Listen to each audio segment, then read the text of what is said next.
জাতীয় থেকে আন্তর্জাতিক প্রান্তিক জনপদ থেকে শহর ঠিক চারপাশে কি ঘটছে তাই নিয়ে আমাদের আয়োজন এখন চারদিক। আপনাদের সঙ্গে আছি আমি নাজমুস সাকিব।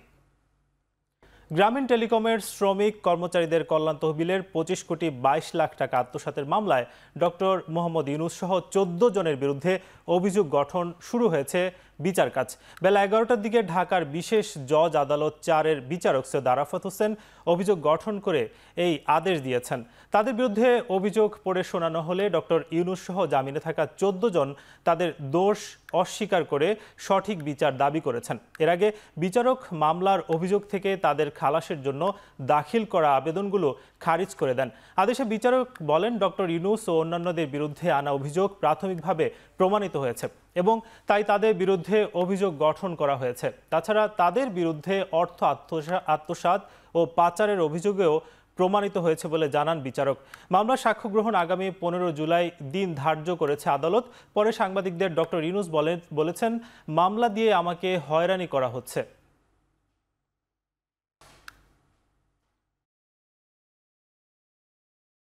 সরকারের সাথে তার কি হয়েছে আমরা জানি না।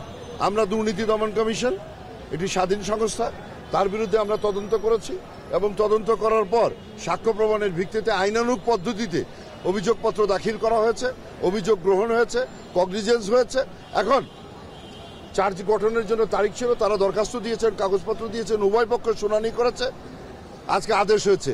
আত্মসাৎ, প্রতারণা এই শব্দগুলোর সঙ্গে আমার কি যুক্তি আছে আমি তো জানি না, এটা আমি শিখি নাই, কোনোদিন করি নাই কোনোদিন। কাজে হঠাৎ করে প্রকাণ্ড রকমের শব্দগুলো আমার উপর আরোপ করা হচ্ছে, সেটার বিচার হবে সেটা বুঝতে পারছি না আর কি। সেটা কেন হয় যে এটাই হলো হয়রানি, যে আমার কাছে বোধগম্য, আমার সহকর্মীদের কাছে বোধগম্য হচ্ছে না, কারো কাছে বোধগম্য হচ্ছে না। আমরা সারা জীবন তো মানুষের সেবাতেই কাটিয়েছি। অভিযোগের বিষয়টা হচ্ছে যে 409 ধারায় উনি টাকা আত্মসাৎ করেছে, অথচ টাকা চলে গেছে সেটেলমেন্ট এগ্রিমেন্টে। WPPF এর শ্রমিকের 5% পাওনা, ওইটার সিগনেটারি ডক্টর ইউনূস না এবং গ্রামীণ টেলিকমও না। সেখান থেকে তাদের অর্থকে সেখান থেকে তারা ডিস্ট্রিবিউশন করেছে। এইখানে ওনাকে বলছে উনি সহযোগিতা করেছেন, রেজুলেশন নিয়েছেন, এইভাবে মানি লন্ডারিং এর জন্য ওনাকে অভিযুক্ত করা হয়েছে। এই অভিযুক্তটা সম্পূর্ণভাবে বেআইনি, আইনের সাথে পড়ে না।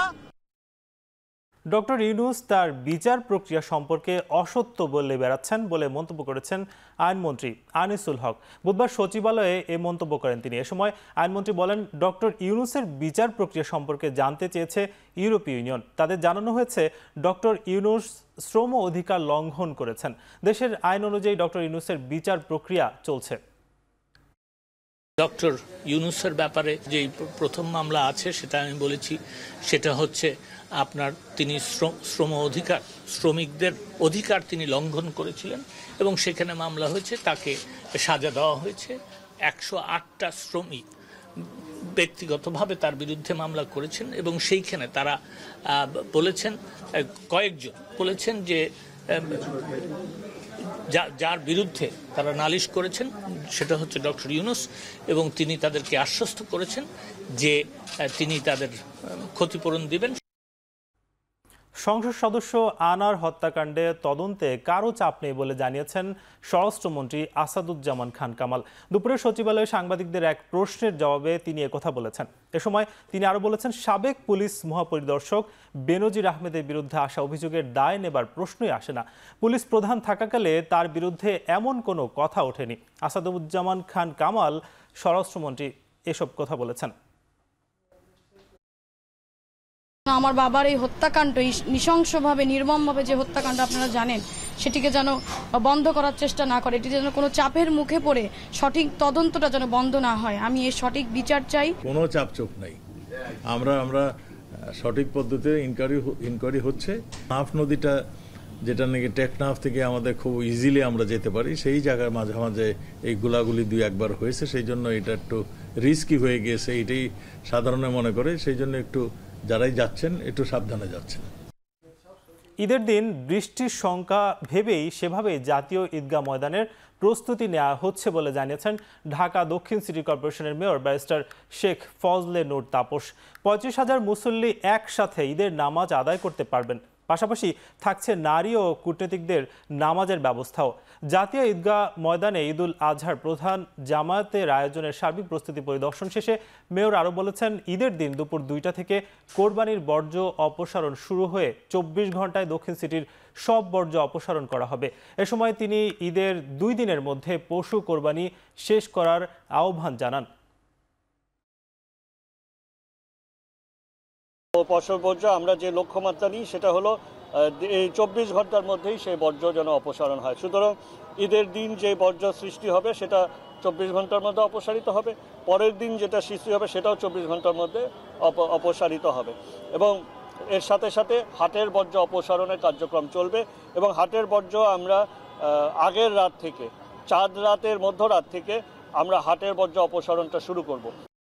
সক্ষমতা বাড়ল ঢাকা উত্তর সিটি কর্পোরেশনের বর্জ্য ব্যবস্থাপনায়। সংযোজন হলো নতুন 32টি ডাম্প ট্রাক ও 8টি কম্প্যাক্টর ট্রাক।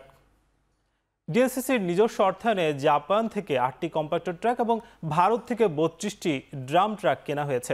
এসব গাড়ি ব্যবস্থাপনার জন্য থাকবে আলাদা সফটওয়্যার। 30 কোটি টাকায় কেনা এই গাড়ি যুক্ত হয় 350 টন বর্জ্য অপসারণের সক্ষমতা বেড়েছে ডিএনসিসির। এবারও 6 ঘন্টায় কোরবানির বর্জ্য অপসারণ করার ঘোষণা দিয়েছে উত্তরের মেয়র। সিটি কর্পোরেশনের নিজস্ব ফান্ড দিয়ে আমরা 32টি আমাদের ড্রাম ট্রাক এবং 8টি কম্প্যাক্টর আমরা জাপান থেকে নিয়ে এসেছি এবং 32টি আমাদের ইন্ডিয়া থেকে নিয়ে আসা হয়েছে। কোরবানি ঈদের সময় বর্জ্য পরিষ্কার করার জন্য 40টি ফ্লিট আমাদেরকে খুবই উপকৃত হবে এবং আমাদের ফোকাস ছিল যেন কোরবানি ঈদের আগেই আমাদের এই ফ্লিট যেন আমাদের মাঝে আসে। আমাদের হাটের যেই বর্জ্য আছে এবং হাটের যে বাঁশ বা যা কিছু আছে গেটের যেটা আছে এটি আমরা এবারটা নিজেরাই পরিষ্কার করে দিব। আমি কোন ঠিকাদারের উপরে আমি নির্ভরশীল হব না। কোরবানির পশুর হাটে ক্রেতা বিক্রেতাদের মধ্যে হওয়া লেনদেনের নগদ টাকা হারিয়ে যাওয়া বা চুরি, ছিনতাই এবং জাল নোটের ঝামেলা দূর করতে ঢাকা উত্তর সিটি কর্পোরেশনের আওতাধীন 6টি কোরবানির পশুর হাটে ডিজিটাল লেনদেন ব্যবস্থা চালু করা হয়েছে। বুধবার ডিএনসিসির নগর ভবনে লেনদেন হচ্ছে ক্যাশলেস, স্মার্ট হচ্ছে বাংলাদেশ এই শিরোনামে ডিজিটাল লেনদেন ব্যবস্থার উদ্বোধন করেন মেয়র মোহাম্মদ আতিকুল ইসলাম। ডিএনসিসি ও বাংলাদেশ ব্যাংকের যৌথ উদ্যোগে এবং বাংলাদেশ ডেইরি ফার্মার্স অ্যাসোসিয়েশনের সার্বিক সহায়তায় এই কার্যক্রম হাতে নেওয়া হয়েছে। মেয়র জানিয়েছেন, ডিজিটাল লেনদেন ব্যবস্থাপনায় হাটে অবস্থিত বিভিন্ন আর্থিক প্রতিষ্ঠানের বুথের মাধ্যমে ক্রেতার হিসাব থেকে বিক্রেতার হিসাবে তাৎক্ষণিকভাবে টাকা চলে যাবে। সেক্ষেত্রে টাকা নিয়ে আমাদের আর হাটে যেতে হবে না। ক্যাশলেস লেনদেনের ফলে ক্রেতা ও বিক্রেতার নগদ টাকা নিয়ে ঘোরার ঝুঁকি ও বাড়তি দুশ্চিন্তা থাকবে না। গরুর মালিকরাও টাকা নিয়ে বাড়ি ফেরার সময় সমস্যায় পড়বেন না, কারণ লেনদেন হবে ডিজিটালি।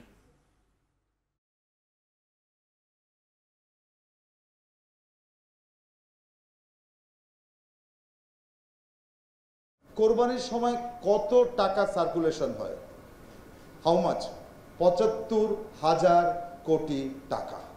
এটা কিন্তু একটা বিরাট বড় একটা মেসেজ। 75,000 কোটি টাকাকে যদি আমরা ক্যাশলেস করতে পারি, তাহলে সাইদুর রহমান সাহেব একটুকে যে বক্তব্য দিলেন যে 60 টাকা করে হলেও আমরা কত টাকা সেভ করতে পারি, এটা কিন্তু একটা বিরাট অঙ্কের ব্যাপার এবং বিরাট ভিশনারিজ ব্যাপার। স্মার্ট 236 নারী উদ্যোক্তা পেলেন 1,18,00,000 টাকা অনুদান।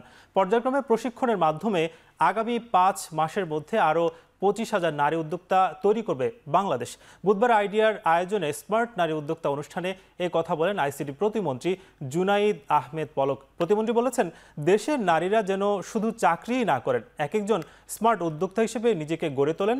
সেজন্য সরকার থেকে সব সহযোগিতা করা হচ্ছে। অনুষ্ঠানে বিশেষ অতিথির বক্তব্যে আইসিটি বিভাগের সচিব মোহাম্মদ শামসুল আরেফিন বলেছেন, শিক্ষা, উদ্ভাবন ও উদ্যোক্তা সব ক্ষেত্রেই দেশে নারীরা এগিয়ে যাচ্ছে। তারা জাতীয় অর্থনীতিতে অবদান রাখতে শুরু করেছেন। এই নারীরা যদি গড়ে $10 রফতানি করতে পারে, তবে সেই অঙ্কটা হবে এবারের বাজেটের অর্ধেক। 25,000 নারী উদ্যোক্তা তৈরি করছি সারা বাংলাদেশে। খুব সফলভাবে এই উদ্যোগটা চলছে। 5 মাসের প্রশিক্ষণ, 1 মাসের ইন্টার্নশিপ এবং এই প্রশিক্ষণ ইন্টার্নশিপ শেষে আমরা আবার বিশ্বজয়ের হাতিয়ার একটা করে মেড ইন বাংলাদেশ ল্যাপটপ মাননীয় প্রধানমন্ত্রীর পক্ষ থেকে দিচ্ছি। এখন চারদিকে নিচ্ছি ছোট্ট একটি বিরতি, ফিরছি কিছুক্ষণ পর।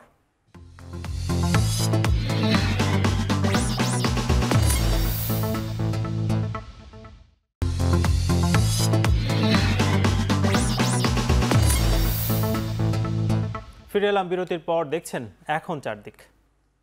সেনাপ্রধানের সঙ্গে রুয়ান্ডা ডিফেন্স ফোর্সের চিফ অব ডিফেন্স স্টাফের সৌজন্য সাক্ষাৎ হয়েছে। বুধবার ঢাকা সেনানিবাসের সেনা সদরে রুয়ান্ডা ডিফেন্স ফোর্সের chief of defence staff general M K মোবারকের সঙ্গে সেনাপ্রধান জেনারেল এস.এম. শফিউদ্দিন আহমেদ সাক্ষাৎকালে দুদেশের মধ্যে বিদ্যমান সুসম্পর্ক এবং ভবিষ্যৎ অগ্রযাত্রার সহযোগিতার বিভিন্ন বিষয়ে আলোচনা করেন।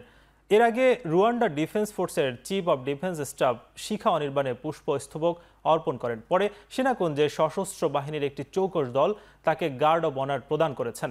গত 11 June Rwanda general M K Mobarak 5 দিনের সরকারি সফরে দেশে আসেন। তার এই সফরকালে তিনি মিরপুর সেনানিবাসে ন্যাশনাল ডিফেন্স কলেজ পরিদর্শন, বঙ্গবন্ধু মিলিটারি মিউজিয়াম, রাজেন্দ্রপুর সেনানিবাসে Bangladesh machine tools factory O Bangladesh institute of piece support operation training এবং কক্সবাজার এরিয়া পরিদর্শন করবেন। বাংলাদেশের সেনাবাহিনী এখন বিশ্ব দরবারে মাথা উঁচু করে দাঁড়িয়েছে বলে জানিয়েছেন সেনাবাহিনী প্রধান জেনারেল এস.এম. শফিউদ্দিন আহমেদ। বিকেলে Bogura সেনানিবাসের armed core centre and স্কুলের প্যারেড গ্রাউন্ডে এ কথা বলেছেন তিনি। এর আগে সেনা সদস্যদের সমন্বয়ে গঠিত একটি চৌকস দল বিদায়ী কুচকাওয়াজ পরিদর্শন করেন। এ সময় সেনাপ্রধান বলেন, ফোর্সেস গোল 2030-এর আলোকে একটি আধুনিক এবং যুগোপযোগী সেনাবাহিনী গড়ে তোলার লক্ষ্যে সংযোজিত হয়েছে অত্যাধুনিক অস্ত্র, গোলাবারুদ এবং সরঞ্জামাদি। এছাড়া নতুন চ্যালেঞ্জ মোকাবিলায় সেনাবাহিনীর অগ্রগতি অব্যাহত রাখার জন্য সকলের প্রতি আহ্বান জানান তিনি।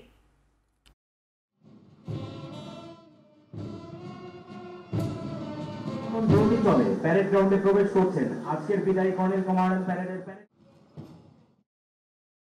ফোর্সেস গোল 2030 বাস্তবায়নের জন্য সেনাবাহিনীর আধুনিকের অংশ হিসেবে সাজোয়া করে যুক্ত হয়েছে লাইট ট্যাঙ্ক VT-5, যা সাজোয়া কোরের আভিযানিক যুদ্ধ সক্ষমতা বহুলাংশে বৃদ্ধি করেছে। গত 3 বছরে 60টি ট্যাঙ্ক T-59-কে আপগ্রেডেশন করা হয়েছে। ট্যাঙ্ক T-59 দুর্জয়তে রূপান্তরিত করা হয়েছে। আরও 24টি ট্যাঙ্কের আপগ্রেডেশন কার্যক্রম চলমান রয়েছে। এখন চারদিকে নিচ্ছি আরও একটি বিরতি, ফিরছি কিছুক্ষণ পর।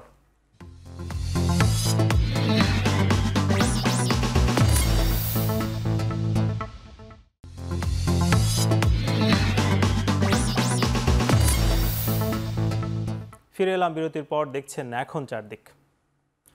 বাণিজ্যিক প্রতিষ্ঠান ডিএসকে মার্ট লিমিটেডের আয়োজনে 2 দিন ব্যাপী জামদানি মেলার প্রদর্শনী শুরু হয়েছে। দুপুরে রাজধানীর আদাবরে ডিএসকে প্রধান কার্যালয়ে প্রদর্শনী শুরু হয়। মেলায় ডিএসকের জামদানি কারিগর তাদের পণ্য প্রদর্শন করবেন এবং সেসব পণ্য ক্রেতারা কম দামে কিনতে পারবেন। সবার জন্য মেলা সকাল 9টা থেকে বিকেল 5টা পর্যন্ত উন্মুক্ত থাকবে। মেলা চলবে আজ ও আগামীকাল পর্যন্ত। মেলার মিডিয়া পার্টনার হিসেবে রয়েছে দেশের প্রথম বিজনেস টিভি এখন টেলিভিশন।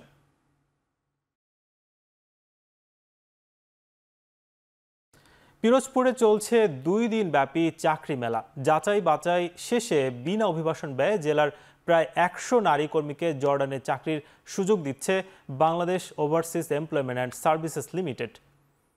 বুধবার দুপুরে ভান্ডারিয়া উপজেলা পরিষদ কার্যালয়ে অনুষ্ঠিত 2 দিনের চাকরি মেলা পরিদর্শন করেন প্রধানমন্ত্রীর মুখ্য সচিব মোহাম্মদ তোফাজ্জল হোসেন মিয়া। এ সময় বিনা অভিবাসন ব্যয়ে জর্ডানে চাকরির সুযোগ পাওয়া নারী কর্মীদের সাথে সরকারিভাবে বিদেশ যাওয়ার সুবিধা নিয়ে কথা বলেন প্রধানমন্ত্রীর মুখ্য সচিব। তিনি বলেছেন, দক্ষ হয়ে নিজেদের প্রমাণ করতে হবে। শ্রমিক যত দক্ষ ও পরিশ্রমী হবে বিদেশে তত মজুরি পাবে। এ সময় প্রধানমন্ত্রীর মুখ্য সচিবের সাথে উপস্থিত ছিলেন পিরোজপুর 2 আসনের সংসদ সদস্য মহিউদ্দিন মহারাজ। বয়স্ক অবস্থায় কারো উপর নির্ভরশীল না থাকতে হয়, সেই কারণেই এই উদ্যোগটি আমার মনে হয় গ্রহণ করেছেন। তো আমাদের উচিত যে গ্রাম পর্যায় পর্যন্ত অবহিত সভা করে এটাকে আরও কিভাবে কার্যকরী করা যায় সেটির ব্যবস্থা গ্রহণ করা। 30 বছর বসে 1,80,000 টাকা আপনি ব্যাংকে রাখলে কত পাবেন মাসিক? 1200-1400, এর বেশি তো পাবেন না। আর আপনি যদি এই সমতা স্কিমে দেন 30 বছর রাখলে আপনাকে মাসে দেওয়া হবে 12,466 টাকা। শেষ করছি এখন চারদিক। এখন টেলিভিশন ওয়েবসাইটে দেখতে ভিজিট করুন www.ekhon.tv। এছাড়া ফেসবুকে দেখতে ভিজিট করুন facebook.com/tv.ekhon। এছাড়া ইউটিউবে দেখতে ভিজিট করুন youtube.com/c/ekhon tv।